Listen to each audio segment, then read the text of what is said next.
Harihi Om Sahana Vavatu Sahano Bhunaktu Sahaviryan Karavavahai Tejasvinavadhi Tamastuma Vidvishavahai. Om Shanti Shanti Shanti. Om Jaya Shri Krishna Chaitanya Prabhu Nityananda Shri Advaita Gadadhara Shivasari Gaura Bhakta Vrinda. Hare Krishna Krishna Krishna Hare Hare, Hare Rama Rama Rama Hare Hare. All right, so now then it's been brought up again somehow after Draupadi's success in or being victorious against Dushasana by Krishna's mercy, that he supplied unlimited cloth. So then that changed the mood that was there, because they could see there's the divine hand at work here. And so there's something more going on than just Duryodhana and his little gang having the best time of their life at the expense of everybody else. So then it's brought out that you have to say something. Vidura made that. He gave the story of Prahlad Maharaj, and about how his son and the son of Angirasa had an argument, and then being asked who is correct, who is superior. He didn't answer. He asked Kasyapa. He said, no, if you don't, then there's great punishment. And so therefore, the point is when in an assembly of kings, someone comes forward and asks for the truth. If someone knows it and doesn't give it, then there's great punishment for them. So again, there's silence. Even though he said all this and everybody knows, Dhritarashtra was not saying anything. And so then Karna then says to Draupadi to the inner apartments, drag her by the hair, standard stuff. Dushasana again grabbed Draupadi's hair, right? It means you could just usher her. Everybody else, you just say, come like this. Like that. Like the Pratikaman came in to come say and brought her like that. He didn't drag her by the hair. He said just, He again grabbed Draupadi's hair and began to drag the helpless princess, who was trembling and crying piteously to her husbands. Pulling herself free from his grasp, he addressed the assembly in tearful words. Wait a little, worst of men. I have not as yet offered my respects to my superiors. Forgive me. It was not my fault as this low wretch, this disgrace of the Kurus, forcibly dragged me here. The morality of the Kuru house has now been lost forever today, because after this day, there will be no Kuru house. That's it. It's just, this line is gone. So only coming down to, Arjuna, then his grandson. That'll be the only one left in the whole line. But anyone from this side of the line just evaporates. Manu says, branch and root, everything gone. So if the branch and the root are gone, that means all the leaves, flowers, everything, so any glory is gone.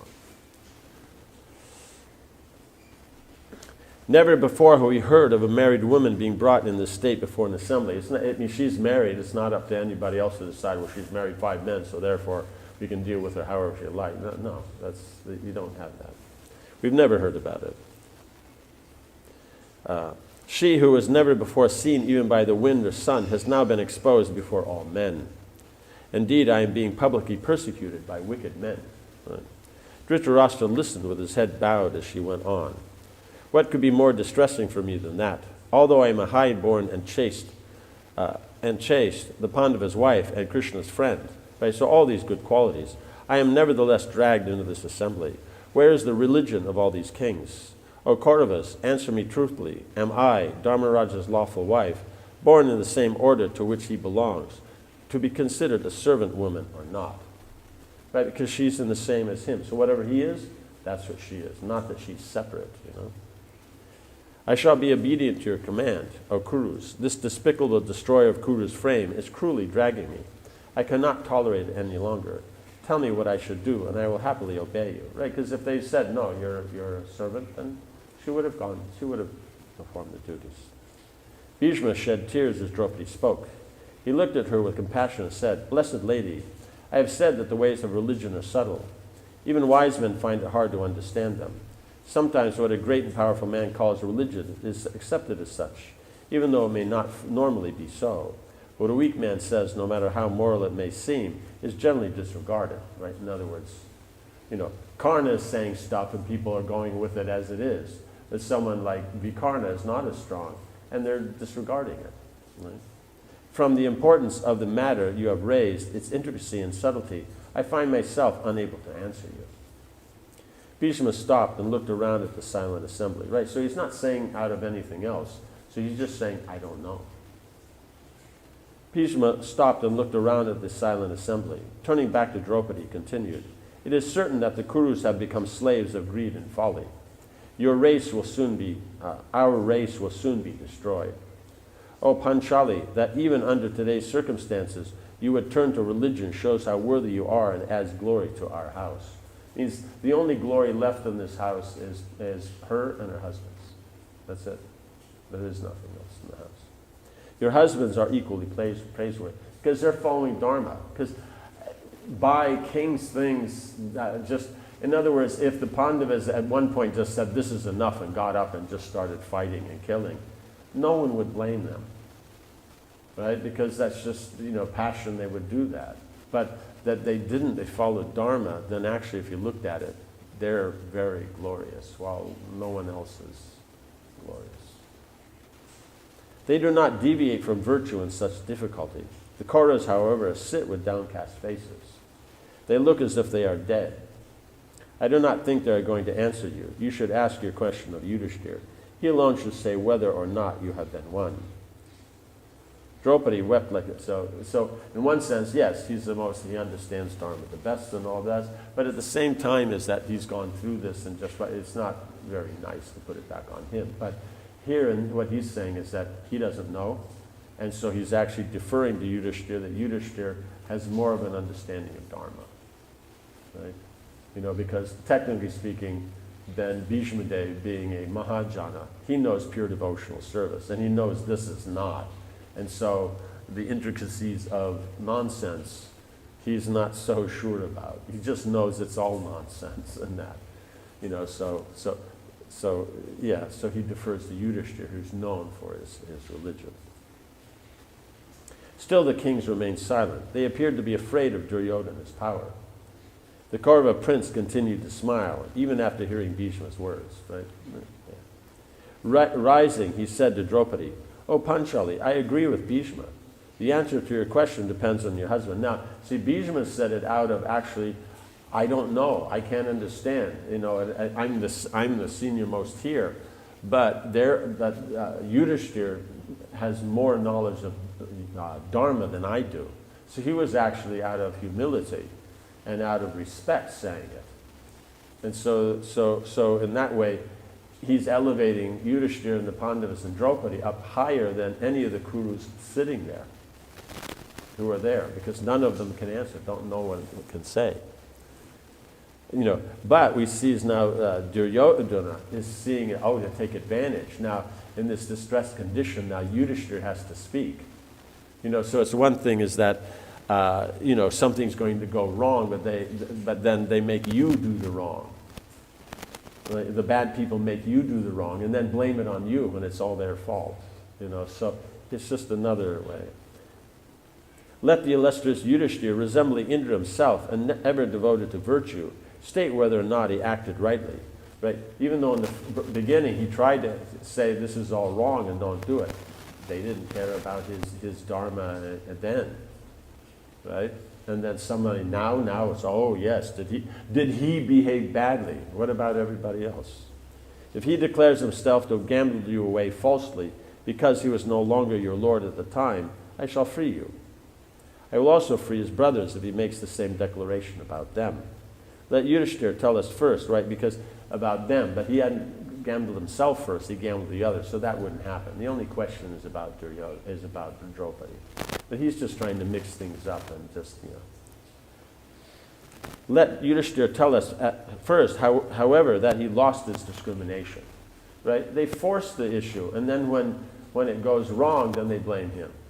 This is the demons. They come and then they tell you, okay, if you either do this or I'm going to punch this guy in the head. And if you refuse to do it because it's a wrong thing, and they punch the guy who says, it's your fault, you got punched. This is just demon 101. It's just the way they think. Anything goes wrong, they're never at fault. It's all your fault. After Yudhishthira has spoken, beautiful lady, then you should accept either us or the Pandavas as your lords. All the Kurus here are floating in the ocean of your affliction. They are naturally magnanimous, right? Yeah, right. Therefore, looking at your unfortunate husbands, they are unable to answer your question, right? So he's trying to say why they haven't answered. They're all these things like this. So here we can see this is the origin of political correctness. They just spin doctor anything and try to make it into what they're doing. So even though it's considered like a modern thing, this is old, as Duryodhana uses. In other words, political correctness is used by those who aren't correct and try to establish their position as correct. Again, the assembly erupted. Many kings applauded Duryodhana's words. Others cried out, alas, alas. So some say, yes, he spoke nicely. He used nice words and a nice presentation if it was true. And others, they alas, and they just they understand now. Or Bhishma tried to turn it around. Vidura tried to turn it around, bring it to a proper, mood of the court. And now Duryodhana has just destroyed it again. But each now turned to look at Yudhishthira, eager to hear what he would reply. As the hum of voices gradually died down, Bhima stood suddenly. His voice filled the hall. If the high-souled Dharmaraj were not our Lord and Guru, then we would not pardon the Kuru race. Right? It should be actually understood why they're quiet. They're thinking, oh, we're so powerful, we've controlled them. No, it's only because of everybody's respect. So that means the Pandava brothers have respected Yudhishthira, Draupadi's respected Yudhishthira, Bhishma, the senior most of anybody sitting there, I mean lock, stock, and barrel. He's respecting Yudhishthira like that. But he is the Lord of all our religious and ascetic merits. Indeed, he is the Lord of our lives. If he considers us one, then we are one. If we were not, so then who is there among mortal creatures on this earth who could escape with their life after touching the hair of the Panchali princes? So he's pointing out, unless they were considered one, why they touched the hair, he would have been killed immediately. He walked by them. Bhima could have just, they'll walk close. He could have just, in one jump, been on Dushasana and ripped out his throat. They would have killed him on the spot. But it's because of Yudhishthira, like that. Look at my two arms. They are masons of steel. Having come within their grasp, who could escape? I mean, Dushasana has technically been defeated by Draupadi. He couldn't pull off her clothes, and he had to sat down in exhaustion. And still he boasts like he's so great, and now he's going to take the princess. Not even Indra himself, which is true. Indra was defeated by Arjuna. Bound by the ties of virtue and by the reverence due to our elder brother. He said due to, right? And because I'm being repeatedly urged by Arjuna to remain silent, because Arjuna's trying to keep because he's a bit more passionate, right? I do nothing. But if but once commanded by Yudhishthira, by means of my slaps alone, I would kill Dhritarashtra's sinful sons as a lion kills a flock of small animals. Because a lot has to do with how angry they are. If there's two Kshatriyas and one's more angry, there's more likely he's going to win. Because he has that more energy and all that. So Bhima is so angry, so before, sparks are coming out and fire's coming out of his ears and eyes and everything. And Duryodhana is just having a good time, so he's like an idiot kid. I mean, literally, when we say, one slap, he's gone. Like that. I would kill Dhritarashtra's sinful sons as a lion kills a flock of small animals. Hearing Bhima speak, Bhishma, Drona, and Vidura said with alarm, be peaceful, O Bhima. All things are possible for you. Be peaceful, because they know he could do it. Because the point is it could happen right now. And that's it. And then it's all, So they're trying to keep all this from happening. So now you can see how nice they are, even though these people are so evil, they're still trying to work things out that it could be balanced and proper and everybody could go on and live peacefully. Because the point is if the monarchy is running peacefully, then the people prosper. So they want They want to see the populace prosper. Duryodhana just wants to see himself prosper. And whoever's his friends, and that's all right. And anybody else, he really couldn't care less. Karna then jumped up from his seat. It seems that Vidura, Bhishma, and Drona are independent, right? So if they say anything that supports anything else other than what they want, now they're independent. And then before that, then he's saying, well, they're here, they can speak and all that. And then at the same time, oh, now they're independent? Right, yeah. He exclaimed, his red face with anger. That's why the Pandavas consider him a son of a Sutta. Because his character is not that of a Kshatriya. It's just not. But because he is acting in the position of a Kshatriya and has been respected and made a king, they will fight with him on the battlefield as a Kshatriya. But as far as his character goes, they don't consider him a Kshatriya. He's a Sutta's son. That's the difficulty. You know, of course, it's by bad association, but in any case, he's acting that way. Even if he's not, he's acting that way. They always censure their master and never wish for his prosperity. They were just saying, your whole dynasty is going to be destroyed. They just told Bhima to be peaceful. That wasn't for Duryodhana's benefit. Yeah. I shall say what is right in this case. The slave, the son, and the wife are always dependent. Right? So, slave, the son, and the wife are always dependent. Whatever they possess belong to their master. Draupadi, you are the wife of a slave who is now incapable of possessing anything of his own. Go then to the king's inner quarters and serve his relatives. But at point it says here, it says the slave, the son, and the wife are always dependent. But what he's missing here is the wife is dependent on a slave. So even if she's a slave's wife, she's connected to that slave. You can't separate her off. So he's saying one thing and then only taking part of it. So that's the thing. He's using dharma just for his own purpose. Go to the king's inner quarters and serve his relatives. Select another husband who will not lose you at gambling. Right? They force the whole thing and then complain. And then why? Even if she was, why would she connect herself with any of these people? These guys are animals. You know, but they're thinking, oh, they'll accept me. Oh, why would they do that? Your husbands are all slaves and cannot be your masters any longer. Yeah, they can't be the masters, but their wife is with them. They may not be the masters of others, but wife goes with the husband, the other half of the body. So it's just, it's just... Obviously, Yudhishthira considers that life and manhood are useless, as he has offered Draupadi's daughters a stake in the presence of this assembly. So whatever he says is just poison. It's just poison. They're just so envious, that's all. Bhima glowered at Karna. Breathing heavily, it seemed he was about to leap forward at any moment. Still, he remained obedient to Yudhishthira, because if Arjuna hadn't, he probably before would have. Right? Bound by virtue, he did nothing. And then they take it, oh, he's weak. When actually, to act according to morality when everybody else is being immoral, that takes great strength. So he's stronger than anybody in the room at this point. Like that. Looking around as if to burn everything with his blazing eyes, he turns to Yudhishthira and said, "My lord, I cannot become angry at the words of the Sutta's son, since we are now slaves." Right? Still, he called him the Sutta's son in the assembly. "O king, could our enemies ever have spoken in this way in my presence if you had not staked the princess?"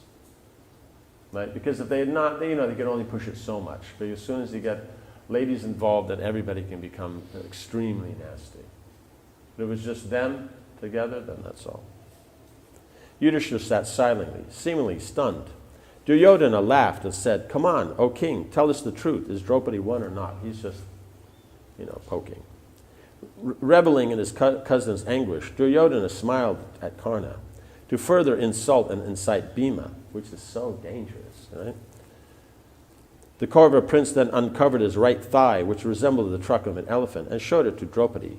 "Sit here upon the lap of your new lord. O princess, what have you to do with the Pandavas now?" Like that. This is, it means you would never do this in front of anybody, let alone a whole assembly of kings, someone else's wife. their husbands right there. They're so confident. See, they're so confident that they'll follow Dharma that they won't kill them. So that, in one sense, means they respect them like that. But we see the demons know. It's mentioned, I think, in the Nectar Devotion that the demons in the lower planets sleep peacefully at night because they know if they do nothing wrong, Krishna won't come and kill them. It's not that they like Krishna, but they just have that faith. So in the same way, he has the faith in the morality of these devotees, but at the same time, he takes, 1,000% advantage of it, right? Bhima could take no more, because he did it to incite Bhima. He exploded, "Hear this, you wretch. If I do not break that thigh in battle, then let me not attain the regions of my ancestors." So that's the same. He's going to drink Dushasana's blood, kill him, rip out his heart, drink his blood. He's going to break his thighs in battle. And you're not supposed to break thighs in battle. Club fighting is always supposed to be above the waist. Fire emanated from every part of Bhima's body as he spoke, and his heavy chest rose and fell like the ocean. Now these have been spoken by kings. These aren't going to go back. It's not that he can take them back. He's going to do these things. So already, that's 2 of Duryodhana's sons dead. The whole idea was to make them prosperous.